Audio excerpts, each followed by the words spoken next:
Tamile 31 zegny ny fagnanaovana fitetezana tokantrano amin'ny fanoratana ireny listin'olo ampidirigny agnatin'ny carnet regny zegny. Fa izy fo zegny mbola mitohy jusqu'à au niveau ny fokontany agny. Zany hoe zegny le olo zegny mandeha au niveau ny fokontany, mandeha fokontany izy, ao zegny izy manôratra. Dikan'izay mbola mitohy fo le tsy tafiditra ao agnatiny zegny, igny zegny mandeha amin'ny fokontany, de ao zegny izy manôratra raha. Fa hitantsika fa misy SMS latsaka aby any seny, milatsaka isaka olo jiaby manana téléphone donc ataoko fa mahazo igny aby.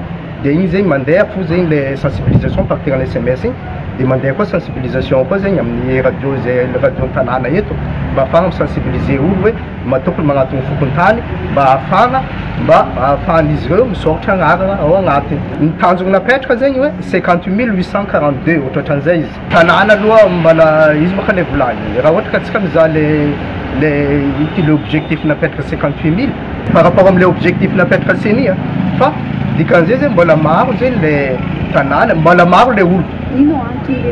Le olo ny antony le olo ndraikindraiky zegny anao mandeha aminazy zegny tsy mavitriky mandôratra. Zay zegny le tegna problème satria le céléré mijotso agny, le gens qui sincère mijotso agny, mahazo tembava rô bakao hoe mahazo volan-draty hoe zay tsy hagnano avy koa nareo ndraiky kabako politique nareo ty zay tsy navita hagnano izy ty. Karaha zay zegny le raha mahazo rô ato. De rô mihitsy zegny tegna tsy mazoto manôratra agnarana. Fa misy kosa ny tegna mbola tsy tatra. Ke io zegny nagnanaovana antsoava amintsika jiaby zay mbola tsy tatra. Zay mbola tsy tatra an-tragno na mandeha miasa izy ka tsy tatra an-tragno izy mba magnatony fokontany zegny mba manôratra an'anazy. Ny anjaranay moa miezaka mandesy lahatra ny vahoaka izay feheziny hoe tsy sisy resaka idirany politika ty fa zonao no miditra ao agnatin'ny lista fifidianana. Zay fokotany zany tompony andraikitra voalohany manatanteraka lay asa any amin'ny fokotany agny.